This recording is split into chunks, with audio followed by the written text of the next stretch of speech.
Hey, welcome back to the Let's Ditch Misophonia channel. Today, I'm actually going to be addressing a comment that I received on one of my latest YouTube videos, which was someone saying that their misophonia gets worse and worse every year and they're not sure what to do about that. And so I did answer this person in the comment section, but I figured that this thought and this belief was worth its own video. So today, in today's video, I'm actually going to show you how, if you can relate to this, or if this is also your experience, like you feel like your misophonia is just getting worse and worse every year or every month, I am going to show you how this is actually a sign that your mind is working really well. And I know this sounds wild or ridiculous or doesn't make any sense, so I'm going to explain why this is. But first, I want to share with you a little story. And that is how I used to be deathly afraid of anything medical. This is a phobia that runs in my family. My mom, my dad, my sister and I, other members of the family, we experience this medical phobia, and we all have different things that kind of set us off. But essentially for me, it was, and still is a little bit, things like getting my blood drawn, having anesthesia done, getting an IV. Those things would make me so panicky and so just really fearful, and I would actually pass out. I've passed out many times in my lifetime, and if you're someone who can relate to this, don't worry, I'm not going to go into too many details, but I am someone who has passed out many times from having to just, go get routine blood work. And so for me, when I was younger, I was showing symptoms of irritable bowel syndrome or potentially even Crohn's disease or something similar. And so at the age of 15, I was supposed to go to the doctor and have these tests done. Well, as a teenager, I took advantage of my parents' divorce at the time because my dad took me to the doctor's appointment. They sent me home with these tests that I was supposed to do, right? And then you take these papers to the place and then they run the tests.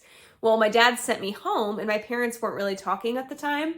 And so when I got home, I threw the paperwork away and I told my mom, like, oh, nope, everything's fine. And so I continued to live with all of these digestive, GI issues because I was so nervous to have any kind of tests done. So what they wanted to run at the time was simple blood work and I think an ultrasound of my gallbladder. That was it. But I was so afraid that I threw the paperwork and never said anything. Fast forward to age 19, I was in college and under a lot of stress. My misophonia was really heightened at that time. And also just the stress of college, it was activating this IBS. And so I could no longer ignore what was going on. I really had to go to the doctor and get these tests done. So when I finally did it, I had to do a lot of different things to rule out some bigger issues. I had to have a HIDA scan, a colonoscopy, an endoscopy, CT scans. And I really had to face my fear of blood work, of IVs, of anesthesia. And the funniest story, this is very embarrassing, but my general practitioner, doctor knew that I was so nervous to have my first IV because you do get one for a HIDA scan. And so he prescribed me, I think it was a Valium to take before, just so that I would actually be chilled out and could do this test. And so I took it, and I remember the morning of going to the hospital to get the test done, I was really chill, I was ready to go, until it actually came time to do the IV, and then just that adrenaline took over, and I was freaking the fuck out. I mean, just spiraling, I was crying, I was bawling. And so eventually they had me sit down so they could do it. And I remember, how when you get really nervous or really anxious and you might bite your fist, if you're in pain or you see something gross. Well, I went to do that, but I didn't realize, because of the Valium, I didn't realize that I was holding my mom's hand, and I actually bit her hand thinking it was my own. So that's how scared I was. Or the first time that I had to have anesthesia, and this is just light anesthesia for an endoscopy, I was bawling. The anesthesiologist came in and she was concerned that something was wrong. And I was like, no, this is just my biggest fear ever. I was crying, bawling, inconsolable. They wheeled me off back to get this procedure done. So all of this is just to say that this is something that I was really afraid of, and to my unconscious mind, these things equaled death, equaled really, really scary. Even though I consciously knew that getting blood work, getting an endoscopy wasn't going to kill me, and in fact, it was actually going to be beneficial because we could figure out what was going on, that didn't change the fact that my unconscious mind saw it as a threat. And so what happened is, after years and years of intentionally avoiding these things, remember when I said at 15 years old, I was supposed to get blood work and an ultrasound? I threw the papers away. I went out of my way to not do that thing. And so what happens is, when we intentionally avoid things, our mind reads those things, whether it's an object, a situation, a person, reads that thing as dangerous or not good to do, not good to engage in. And so what was happening is, over the years, as I was avoiding having any of these tests done, it was building up this idea more and more and more to my unconscious mind that these things were life-threatening. So when I did finally have to break down and do it, I ended up biting my mom's hand and bawling when they had to give me anesthesia. As human beings, the things that we intentionally decide to engage in, mind tends to see those things as exciting, good to do, good to have done, even if they aren't really that beneficial for us. So think about candy or sugar or chocolate, for example. If you're someone who has a sweet tooth, you probably consciously know that eating too much sugar is not very good for you, but there's some reward that you get from eating it. It tastes really good. And so your mind continues to seek it out again and again, right? Because you go out of your way to enjoy it, it seems like a good thing, even though we know that there might be some side effects to that. Same thing with people who smoke. There might be smokers who consciously know that it's really bad for them, but there's some unconscious benefit that they get from continuing to smoke. And so even though everyone around them is telling them like, hey, this is so bad for you, you could get lung cancer, the ingredients, like this is terrible, they're still choosing to smoke those cigarettes. And again, the things that we're going out of our way to avoid, mind is reading as scary, dangerous, threat, not good to do. So even though I consciously knew, hey, going to get these tests done is going to be beneficial because I'm going to learn something really valuable, because I was so scared and let it build up over years and years, when it finally happened, I was just like an inconsolable mess. So why am I sharing this with you?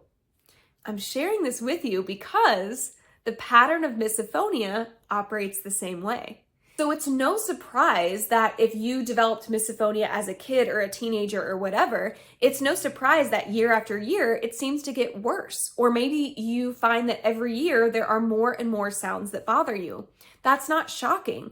In fact, like I said at the beginning of this video, that's actually proving to us that your mind is working really well, because your unconscious mind's job is to keep you alive. It's to prevent you from falling into situations that can threaten your safety. And for whatever reason, your unconscious mind has decided that these noises are a threat, are equal to a predator chasing after you in the wild.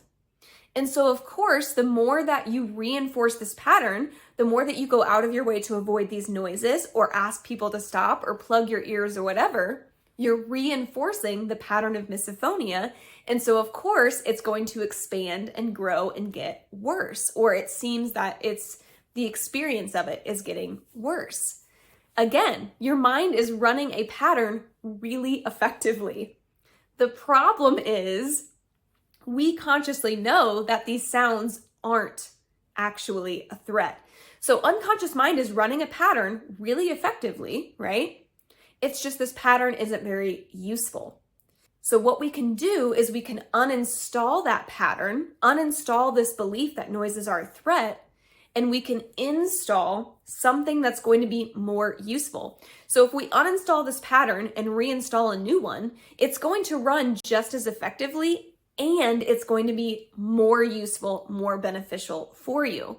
So if you're someone who experiences or resonates with your misophonia is getting worse and worse, again, it's actually evidence that your mind is working exactly as it should, because it has this data, it has this understanding that noises are a threat. So of course, in that case, if that's true, it's going to do whatever it needs to keep you safe. In this case, creating anger within you to get you to leave the room so that you'll ask the person to stop. The goal is to eliminate that threat or get away from it. So once you understand this, and it allows you to stop beating yourself up or feeling like you're crazy or there's something wrong with you.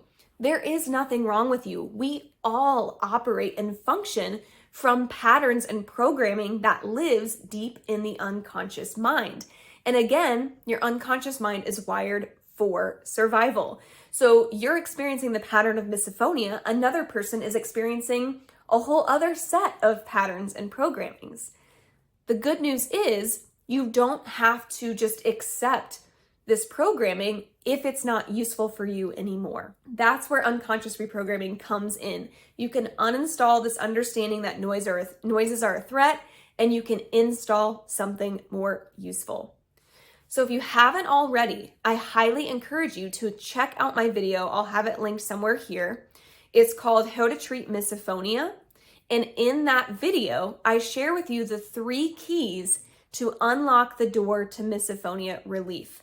So that video is a really good introduction to unconscious reprogramming, how it works, and how you can begin this process to show your unconscious mind in a way that it understands that these noises aren't actually a threat, so that it can run a new, updated pattern that's going to be more useful for you moving forward. I also encourage you to subscribe to my channel because I'm posting videos as of now every Tuesday and Thursday.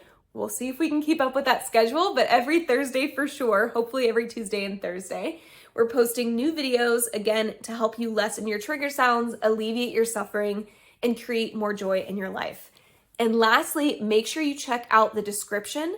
There will be a link there for you to sign up for my newsletter. I offer free resources, and also you can keep in the know on when enrollment opens for my signature program, Rewire Misophonia at the Source, and you can also learn about one-on-one coaching opportunities with me.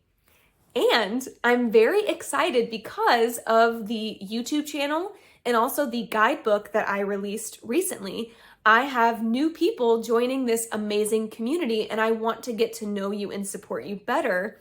So I'm actually going to be running a very exciting coaching special, an opportunity to work with me one-on-one for a very discounted price coming very soon. So the only way you're going to know about that is if you get on the email list. So I highly recommend you do so. I'm not going to spam you. I only send you emails with things that are actually going to support you and keep you up to date with how we can work together. And you can unsubscribe anytime. The email provider I use, they make it so easy to unsubscribe. So if it's not your thing, you're not going to be stuck with me for the rest of your life. You can break up with me anytime. But I think once you join the email list, you will be content with that choice because I send you a lot of free resources and information that you can use to help you lessen your suffering from misophonia and create more joy in your life. As a misophonia rewiring coach, what I want for you is to be able to do more of the things you love, spend time with the people you love, and just be able to get your life back. So make sure you join the email list, subscribe to my channel, watch that video, How to Treat Misophonia, the 3 keys to misophonia relief, and I will catch you in the next video. Thanks for watching.